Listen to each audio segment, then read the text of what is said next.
أودي أودي لا الأمس سلام اللي جاه رجع كان جانا مرة وجرتا سجارة متى سينا دي سمو كيف اللي جاري متى كان أرتو أما تقول أنا قرأتي صلاة صلاة اللي جاية كان مرة كانت تنقولين قرآن سي كدير كله إيش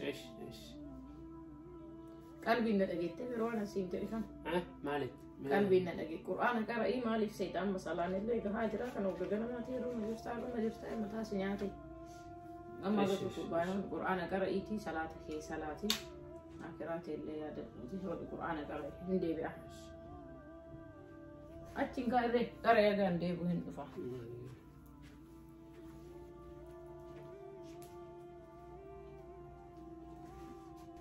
أبدي مالك قرآن قرأت شيء تدل ترتايت كان مولين بدأ ما سيندري كفان كوي جيسو كوي كنا بتكو تكنا صلاة أذانير لا أذانير أسايمنت إنه كان أمريكا قالوا قرآن شيء كتير ما كان مرة تتابع ما لفونا جت إيش كوي تكونا بعيه تكونا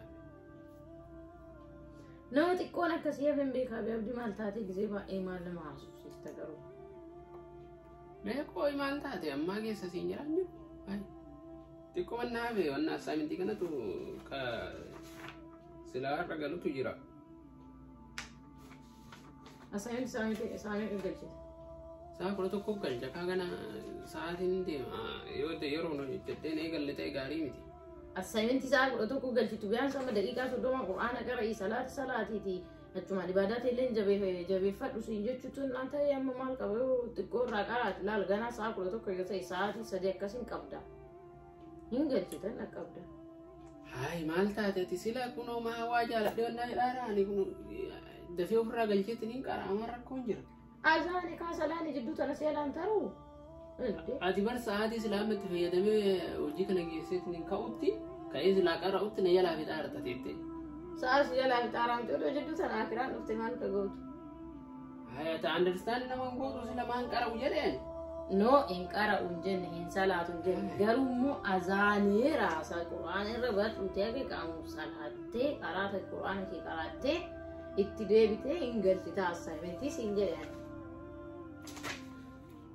Si gari adulleen wanti jechuulleen bakka badama jechuu. Ani bar hin qara'uu siin hin jenne. Kana fixeetiin hin geessu ka'ee ammuma tana geessee ka'eetiin hin qara'ayyee. Akkuma kana attention kennitu oduu qura'aana geesseetiin hin assignmentii jedhetti maal rakkoo? Qura'aan eessa deema? Hayyee. Qura'aan eessa deema? Ani kana yoo na jala tare kun na jala ta'uu danda'a. Yoo geesseetiin qura'aan illee si jala tara kaa maaliif si jala tare taa'imee ammaa tana boruun argattaa? Quraana ani yeroo kamuu ka'ee qara'uu hin danda'a maal rakkoon jira. Kanallee yeroo kamuu hojjechuu dandeetti. Testiin sa'aatii gidduu sa'a sadii qabu kanatti sa'aatii kanitti gidduu kana hojjechuu hin dandeetti. Alaal waan sinnaa jedhu osoo beekte si biyya lamaan wal bira osoo oofte si gaari stiil barnoonni illee waan bareeda siif impoortaantiidha garuu qura'aan illee siif fardiidha laal. Jireenyi kee borullee adhallee si bareecha ansalumaaf si maafi. Ila hin qara'uu siin hin jenne na dhagaartaa miti. Hin qara'uu hin jenne hin qara'a garuu immoo harkaa qabu kana geessuu qabaadha. Maa odoo jidduun qaraate rakkinni kee maalidha? Kasi gaafa dhimee maal rakkoo qaba daqiiqaa 30 fi ganaa sa'a 3 fuwwee qabda assignmentii galchuuf dammoo fixee gaafii 2 muutaka kun onaan mul'ata. Jidduu tana ani ilaali azaanii jidduu tana qura'aan irra baadhuuti. Booda salaati assignmentii keetti deebii du'aa illee kadhu. Siilaa babal'oo du'aa illee kadhatte. Wanti seenaa jiru hin jiru wanti du'aa hin laaffisne hin jiru. Dammoo jiini ramadaana laal ji'a kana keessa jiini ji'a araaramaati ji'a rahmataati. Yeroo irraa qaraattee yeroo irraa salaattee du'aa kadhattee. Keerii heddummeeffattu sila jedhistee iskuuluma assignmentii tana fixa kana geessa. Assignmentii kana ogeessti immoo next assignmentii biraa waan. Amsuu hin beeka sana akka gootu. Garuu immoo qura'aan akka ati hin jibbinen beeka akka ati qara'uuf appointimentii qabdu hin beeka. Oduma qabdu assignmentii malaal peepparii meeqaa makunimee kana mara ganaa kanneen hunda ammallee achi booda hin galchaa kaan godheetta bargisee gaafii kana hojjettee geessite illee. Ufin dagatee uf dagachuu jechuudha akiraa ta'ee dagattee qaba. Ilmaan teellee si malaalaa guddatti si mooliin peepparii marra bichaa guddatte jechuudha soo guyaatiin qaraanii wafuuttiin salaannee. أنا ما جرى أشجار قليل جرى. السلام عليكم ورحمة الله وبركاته. أكم نجاجر تاني فيا كيسني دعوتوني والحبر روماتين هندي كيسنو بكجر تاني تنجح في رحمني إسن هذا جو إسن إنجن.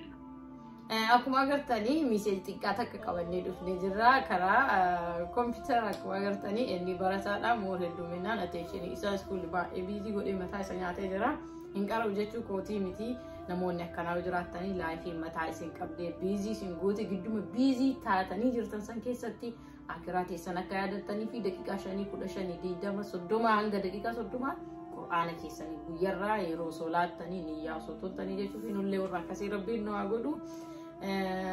Gorsa yookiin immoo waan akka akti goonee kanarraa barnoota ni fudhatan jennee yaanna isin immoo yaada keessan barreessuun dagatina.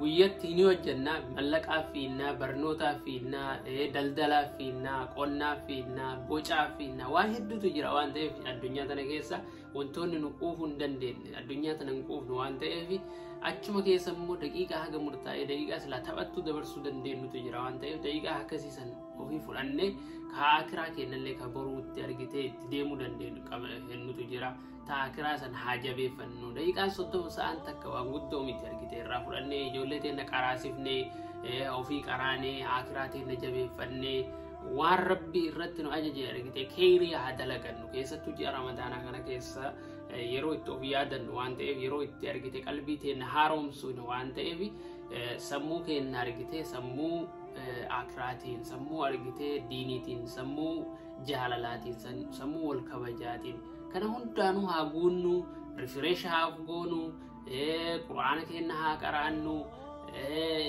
khayrii waliif haa yaannu isiniin jenna viidiyoo keenya kanarraa akka barattanii fi akka itti bohaartan immoo abdii qabna viidiyooleen nu gadi dhiifnu kan irraa barattan jennee yaannu waan ta'eef isin barsiisuudhaaf nullee akkasuma immoo experience irraa fudhanna waan ta'eef baay'ee isin jaalannaa waan nu daawwatan isin kabarinaa wannoonni nu hojjennu dhibbaan dhibbatti waan irraa nama barsiisuudha yookiin waan namni irraa baratuudha waan gaarii jennee hojjennaa waan hojjennu kamiyyuu addaan baafnee ilaallee hojjennaa isa san beekuu qabdanii jecha kana waan jedheef qabaachuu ni mala ta'a.